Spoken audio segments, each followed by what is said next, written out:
الحمد لله رب العالمين والعاقبة للمتقين اللهم صل على محمد وعلى آل محمد كما صليت على إبراهيم وعلى آل إبراهيم إنك حميد مجيد اللهم بارك على محمد وعلى آل محمد كما باركت على إبراهيم وعلى آل إبراهيم إنك حميد مجيد رب اشرح لي صدري ويسر لي أمري واحلل عقدة من لساني يفقهوا قولي سبحانك لا علم لنا إلا ما علمتنا إنك أنت العليم الحكيم اللهم انفعنا بما علمتنا وعلمنا ما ينفعنا وزدنا علما. باب ہے اذا قال المشرك عند الموت لا الہ الا اللہ. اگر مشرک آدمی مرتے وقت کلمہ توحید کہہ دے تو کیا اس کی مغفرت ہو سکتی ہے؟ عن المسیب بن حزن رضی اللہ عنہ قال حضرت مسیب بن حزن رضی اللہ تعالیٰ عنہ سے روایت ہے لما حضرت ابا طالب الوفات نبی علیہ الصلوۃ والسلام کے چچا ابو طالب کی جب وفات کا وقت قریب آیا جاءہ رسول اللہ صلی اللہ علیہ وسلم رسول اللہ صلی اللہ علیہ وسلم اس کے پاس تشریف لائے فوجد عنده ابا جہل بن ہشام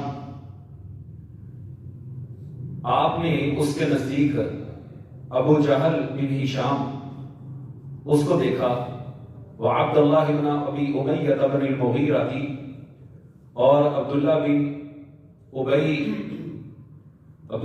ابی امیہ بن مغیرہ وہ بھی پاس ہی تھے.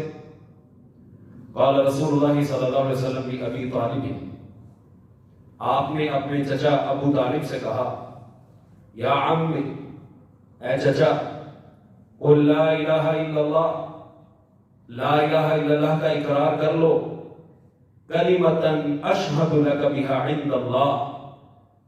اگر آپ اس کلمے کا اقرار کر لیتے ہیں تو میں اللہ کے ہاں اس کلمے کی بنیاد پر آپ کی گواہی دوں گا. وقال ابو جہل و عبداللہ بن ابی امیہ ابو جہل اور عبداللہ بن امیہ بولے یا ابا طالب اے ابو طالب اترغب عن ملت عبد المطلب کیا تم اپنے باپ عبد المطلب کے طریقے سے پھر جاؤ گے؟ فلم یزل رسول اللہ صلی اللہ علیہ وسلم یعرضها علیہ آپ صلی اللہ علیہ وسلم بار بار اسے کلمہ توحید کی تلقین کرتے رہے وَيَعُودَانِ بِتِلْكَ الْمَقَالَةِ اور وہ دونوں جو ہیں اسی بات میں مصر اور اصرار کرتے رہے جس پر وہ کہہ رہے تھے کہ کیا تم کلمہ پڑھ لو گے اپنے باپ دادے کا دین چھوڑ دو گے. حَتَّى قَالَ أَبُو طَالِبٍ آخِرَ مَا كَلَّمَهُمْ یہاں تک کہ ابو طالب نے آخر میں کہا وہ عَلَى مِلَّةِ عَبْدِ الْمُطَّلِبِ کہ وہ عبد المطلب کے دین کے اوپر ہی ہے یعنی وہ اپنے باپ دادے کا دین چھوڑنے والا نہیں ہے. وَأَبَا أَن يَقُولَ لَا إِلَهَ إِلَّا اللَّهُ اور لا الہ الا اللہ کہنے سے انکار کر دیا. فقال رسول اللہ صلی اللہ علیہ وسلم اما واللہ لَأَسْتَغْفِرْنَ لَكَ مَا لَمْ أُنْهَ عَنْكَ جب تک مجھے اس سے منع نہیں کر دیا جاتا میں اپنے چچا کے لیے دعائے مغفرت کرتا رہوں گا. یہاں تک کہ اللہ تعالیٰ نے اس سلسلے میں یہ آیت مبارکہ نازل فرما دی جو سورۃ توبہ کے اندر ہے ما كان للنبي والذين آمنوا ان يستغفروا للمشركين ولو كانوا اولي قربى کسی مسلمان کے لیے نبی کے لیے یہ جائز نہیں ہے یہ لائق نہیں ہے کہ وہ مشرک کے لیے استغفار کرے مغفرت کی دعا کرے حتیٰ کہ قریبی رشتہ دار بھی ہے تب بھی اس کے لیے مغفرت کی دعا نہیں کر سکتا. تو آپ یہ دیکھیے جیسا کہ یہاں پہ بتایا گیا ہے باب کے شروع میں کہ اگر کوئی بندہ مرتے وقت کلمہ پڑھ لے تو کیا اس کی بخشش ہو سکتی ہے؟ جب تک موت کی علامات ظاہر نہ ہوں، اگر اس سے پہلے پہلے کلمہ پڑھ لے تو اس کی مغفرت ہو سکتی ہے۔ اگر غرغرے کی حالت ہے اور موت کی کیفیت طاری ہو گئی ہے، اس وقت میں اگر اللہ سے معافی مانگے گا، اللہ تعالیٰ سورۃ نساء کے اندر فرماتے ہیں وَلَيْسَتِ التَّوْبَةُ لِلَّذِينَ يَعْمَلُونَ السَّيِّئَاتِ حَتَّى إِذَا حَضَرَ أَحَدَهُمُ الْمَوْتُ قَالَ إِنِّي تُبْتُ الْآنَ، کہ جب موت کا وقت قریب آتا ہے تو کہتا ہے اب میں اللہ سے معافی مانگتا ہوں وَلَلَّذِينَ يَمُوتُونَ وَهُمْ كُفَّارٌ، اللہ فرماتے ہیں یہ کفر کی حالت میں مرا ہے۔ تو موت کی اگر علامتیں ظاہر نہیں ہوئی، اس سے پہلے پہلے انسان توبہ کر لے تو سورۃ نساء کی یہ پچھلی آیت ہے انما التوبۃ علی اللہ للذین یعملون السوء بجہالہ ثم یتوبون من قریب فاولئک یتوب اللہ علیہم، کہ جو فوراً اللہ تعالیٰ سے معافی مانگ لیتے ہیں اللہ تعالیٰ ان کو معاف کر دیتا ہے، اللہ ان کی توبہ قبول کر لیتا ہے۔ اور یہاں سے یہ بھی پتہ چلا، جیسا کہ ایک دوسری حدیث مبارکہ میں ہے کہ اس موقع پر اللہ رب العالمین نے ان آیات کو، اس آیت مبارک کو نازل کیا تھا اِنَّكَ لَا تَهْدِي مَنْ أَحْبَبْتَ وَلَكِنَّ اللَّهَ يَهْدِي مَنْ يَشَاءُ وَهُوَ أَعْلَمُ بِالْمُهْتَدِينَ، اے میرے نبی، جس کو آپ چاہیں کہ ہدایت مل جائے اس کو ہدایت نہیں مل سکتی، ہدایت اسی کو ملے گی جس کو اللہ چاہے، اور وہ بہتر جانتا ہے کہ کس کو میں نے ہدایت دینی اور کس کو نہیں دینی۔ نبی کے اختیار میں بھی نہیں ہے کسی کو ہدایت دے، یہ اختیار صرف اور صرف میرے مالک الملک کا ہے۔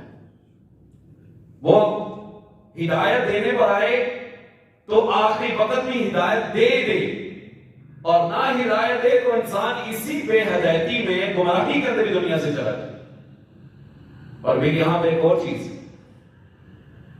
کہ انسان کی ہدایت قبول کرنے میں سب سے بڑی رکاوٹ باپ دادے کا دین۔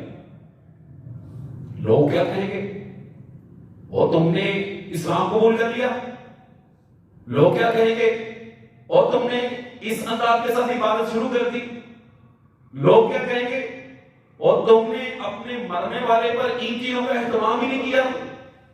میں لوگوں کی باتوں سے ڈرتا ہوں، میں رشتہ داروں کی باتوں سے ڈرتا ہوں، میں تانوں سے ڈرتا ہوں، میں تن سے ڈرتا ہوں، وہ تو مجھے تانے دیں گے، وہ تو مجھے بیڑ دیں گے، میرے لیے تو بڑی مصیبت بن جائے گی۔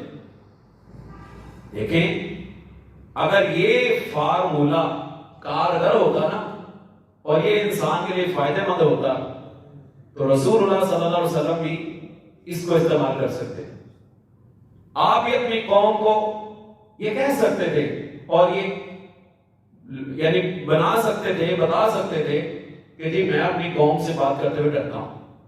اللہ تعالیٰ نے جب حکم دیا وَأَنذِرْ عَشِيرَتَكَ الْأَقْرَبِينَ کہ آپ اپنے قریبی رشتہ داروں کو ڈرائیں اللہ کے حکم سے، ان کو اللہ کا حکم پہنچائیں، آپ نے سب رشتہ داروں کو اکٹھا کیا اور فوری طور پر اللہ کے اس حکم پر عمل کرتے ہوئے ان کے تک پیغام پہنچا دیا۔ کوئی مانتا ہے مان جائے، نہیں مانتا نہ مان۔ اللہ کے لیے جو بندہ ہدایت کو قبول کرتا ہے وہ پھر لا یخافون فی اللہ لومۃ لائم، پھر وہ اللہ کے راستے میں کسی ملامت کرنے والے کے ملامت سے نہیں ڈرتے۔ ان کو اگر ڈر ہے تو صرف ایک اللہ۔ پوری دنیا 7 ارب کے لوگ دنیا میں آباد ہیں، 7 ارب کی 7 ارب آبادی آپ سے راضی ہو جائے، سارے لوگ کہیں ہم آپ سے راضی ہیں اور آپ کا رب آپ سے ناراض ہے، سمجھ لیں کہ یہ 7 ارب لوگوں کی رضامندی آپ کے کسی کام نہیں ہے۔ کیوں آسانی کے لیے کہہ رہے ہیں وہ بھاڑ میں جائے گی، وہ لوگوں کی رضا جہنم میں جائے گی، یہ آپ کو بچا نہیں سکتی۔ اور اگر 7 ارب کی آبادی آپ سے ناراض ہے، کوئی بندہ آپ سے راضی نہیں، آپ کا مالک آپ سے راضی ہے، سمجھ لیں کہ آپ کا بیڑا پار ہو۔ دیکھیں نا ابو طالب کو کیا کہہ رہے ہیں، ابو جہل کیا کہہ رہے ہیں، وہ تو باپ دادے کا دین چھوڑ دے گا، لوگ تیرے بارے میں کیا کہیں گے، او بھائی لوگ کتنی دیر کہہ لیں، کتنی دیر کہہ لیں، لیکن اگر اللہ ناراض ہو گیا تو پھر سب کچھ گیا۔ وَرِضْوَانٌ مِّنَ اللَّهِ أَكْبَرُ، اللہ کی رضا ہر چیز سے بڑی ہے۔ اگر اللہ راضی تو جب سارا ناراض ہوتا ہے تو ہو جائے، کوئی پرواہ نہیں۔ آپ صلی اللہ علیہ وسلم نے نبوت کا اعلان کیا، اللہ کا پیغام پہنچایا، اپنے بھی ناراض بیگانے بھی ناراض، ہر بندہ آپ سے ناراض ہو بیٹھا، اور سابقہ انبیاء کی دعوتوں کا بھی یہی معاملہ بنا۔ حضرت صالح علیہ السلام کی قوم کہنے لگی یا صالح قد كنت فينا مرجوا قبل هذا اتنهانا ان نعبد ما يعبد آباؤنا۔ اے صالح، ہم تو تجھے یار بڑا نیک سمجھتے تھے، تو ہم تو تجھ سے بڑی امیدیں لگائے بیٹھے تھے، ہم تو تجھے بڑا ذہین اور عقل مند سمجھتے تھے، یہ تو نے کیا کیا، تو ہمارے معبودوں سے ہمیں روکنے لگ گیا۔ حضرت ہود علیہ السلام کی قوم میں آ کہنے لگی قالوا یا ہود ما جئتنا ببینۃ، یہ تو کیا لے آیا ہے، وما نحن بتارکی آلہتنا عن قولک، ہم تیرے کہنے پر اپنے معبودوں کو چھوڑنے والے نہیں، وما نحن لک بمؤمنین، ہم تیرے پر ایمان بھی نہیں رکھتے، ہاں ان نقول الا اعتراک بعض آلہتنا بسوء، ہمیں لگتا ہے کہ ہمارے جو معبود ہیں نا انہوں نے تمہیں ہلا دیا،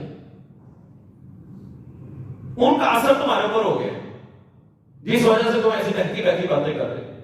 اندازہ کیجیے، انبیاء کو نہ صرف جھٹلایا، بعض بدبختوں نے تو انبیاء کو قتل تک کر دیا۔ لیکن جن لوگوں نے انا کا مسئلہ بنایا، باپ دادے کے دین کو مسئلہ بنایا، یاد رکھیں کہ باپ دادے کا دین اس کو بچا نہیں سکے گا۔ دین اللہ کے ہاں وہی قابل قبول ہے جو حضرت محمد رسول اللہ صلی اللہ علیہ وسلم کے قلب اطہر پر اللہ نے نازل کیا ہے،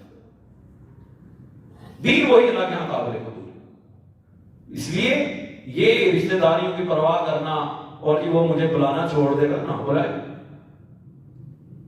اللہ کے لیے نا، محبت بھی اللہ کے لیے، اور اگر کسی سے ناراضی ہے تو وہ بھی اللہ کے لیے، دنیاوی مفاد تو ہے کوئی، اپنا ذاتی مفاد تو ہے کوئی، الحب للہ والبغض فی اللہ، اللہ کے لیے محبت اللہ کے لیے، نبی علیہ السلام کا فرمان ہے من احب للہ وابغض للہ واعطى للہ ومنع للہ، جو بندہ اللہ کے لیے کسی سے محبت کرے، اللہ کے لیے کسی سے ناراض ہو، اللہ کے لیے کسی کو دیتا ہے، اللہ کے لیے دینے سے ہاتھ روک لیتا ہے، یہ آدمی اللہ کی بغاوت میں، اللہ کی نافرمانی میں پیسہ خرچ کرتا ہے، یہ جا کے شراب پیتا ہے، یہ جا کے جوا کھیلتا ہے، اس وجہ سے نہیں دیتا، فقد استکمل الایمان، اس نے اپنا ایمان مکمل کر لیا۔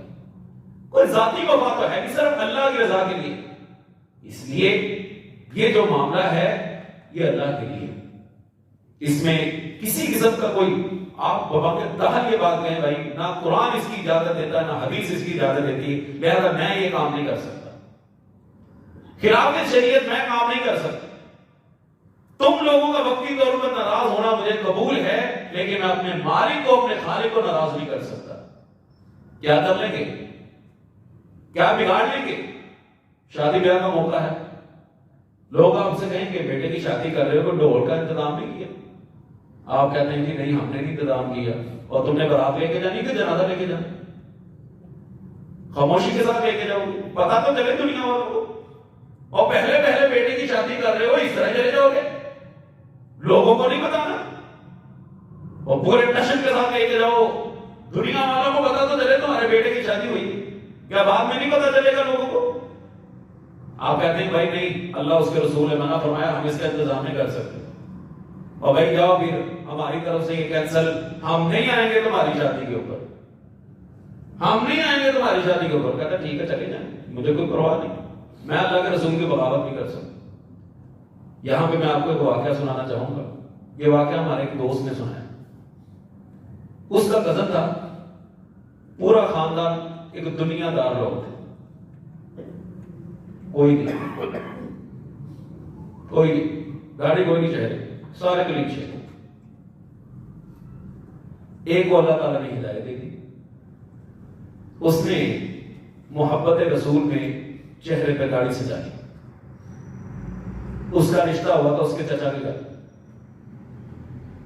سب نے کہا خیر ہے تم شیر بڑھا رہے، کہتا شیر نہیں بڑھا رہا، داڑھی رکھ رہا ہوں، اور کیا ہو گیا تمہیں، اور تمہارا دماغ ٹھیک ہے، یہ کیا کر رہے ہو، اس کو بتاؤ تو بہت برے لگ رہے ہو، یہ کیا بن گئے ہو، یہ ٹھیک نہیں ہے۔ اس نے کسی کی کوئی پرواہ نہیں کی، دن گزرتے جا رہے ہیں، شادی قریب آ رہی ہے، سب نے کہا کہ چلو یار تم ایسا کرو، شادی تک کٹوا دو، بعد میں رکھ لینا. جیسے ہمارے یہاں عام طور پر یہ کلچر ہے کہ شادی سے پہلے کوئی بھی نہیں رکھتا اور ایک وقت گزرنے کے بعد خود بخود رکھ لیتے. اس نوجوان کے چچا نے جو اس کا سسر بھی تھا، اس نے کہا کہ میں اس کو سمجھاتا ہوں. وہ لے گیا سیٹ کرنے میں کہا بیٹا چند دنوں کی تو بات ہے، تو تم ایسا کرو داڑھی کٹوا دو، شیو کرا لو اور تم شادی کے بعد دوبارہ رکھ لینا. کیا حرج ہے اس میں، کیا ہوگا؟ وہ کہنے لگا ٹھیک ہے چچا مجھے آپ کی بات قبول ہے، میں آپ کی بات مان لیتا ہوں، داڑھی کٹوا لیتا ہوں، لیکن میری ایک شرط ہے. میری ایک شرط ہے، میری جو دلہنیاں ہے، میری جو ہونے والی منقوہا ہے جس سے میرا نکاح ہونے جا رہا ہے، آپ اس کی ٹینڈ کروا دیں، آپ اس کی ٹینڈ کروا دیں. کہنے لگے بیٹا یہ کیسی بات کر رہے ہیں؟ کہنے لگے شادی تک تو کچھ بات ہے، شادی کے بعد رکھ لے، شادی کے بعد باہر رکھ لے، چاہے جتنے مرضی لمبے پہ رکھ لے، کوئی پرواہ نہیں. آئی ڈاؤٹ کیا کوئی پرواہ نہیں. بیٹا یہ کیسی شرط ہے؟ کہنے لگے اگر یہ شرط قبول ہے تو ٹھیک ہے رشتہ ختم کرتے ہیں، مجھے کوئی پرواہ نہیں. اگر آپ میری یہ بات نہیں مان سکتے تو میں آپ کی کو مانوں؟ آپ نے مجھ سے مطالبہ کیا ہے نا. کہا بیٹا بالوں کے بغیر کہاں خوبصورت لگے گی؟ کہا پھر داڑھی کے بغیر میں بھی کہاں خوبصورت لگوں گا؟ جو جواب آپ کا وہی میرا. اگر آپ کو قبول ہے، اب رشتہ داری کا معاملہ تھا، بھتیجا تھا، اور عام طور پر بعض فیملی ایسی ہوتی ہے کہ بچہ پیدا ہوتے ہی پہلے رشتہ طے کر دیتے ہیں کہ جی یہ فلاں کا ہے. پتہ نہیں برسوں سے بات بھی کالی ہوئی تھی، نتیجہ کیا نکلا کہ مجبور ہو گئے اسی حالت میں شادی کرنے. انسان ہمت ہو گئے.